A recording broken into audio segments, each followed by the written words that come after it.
There's a misconception that the government's declassified files of Project Blue Book are an admittance to the discovery of aliens and that life has visited Earth through means of interstellar travel. False.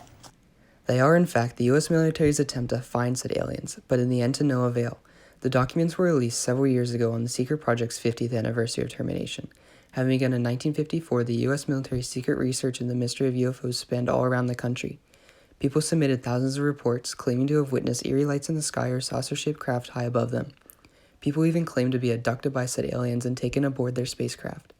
The government had a total of 12,618 sightings submitted by civilians. However, of those, only about 700 remain unsolved. A large part of the misconception stems from 2 points. People's ability to grab onto and stretch factual information. With millions of people believing there is life beyond our atmosphere, a select group will grasp onto anything to try and prove their beliefs, such as taking facts and bending them to fit their ideals.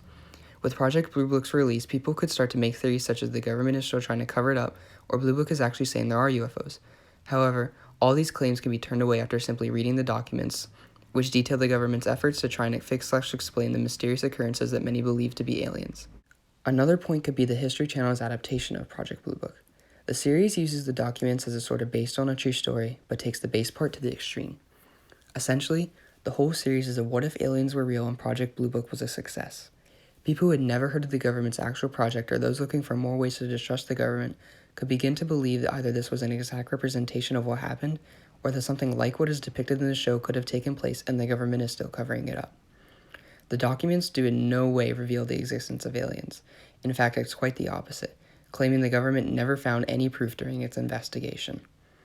I still think aliens are out there, and that they may even be watching us, but I don't believe the government made any breakthrough discoveries during the investigation known as Project Blue Book.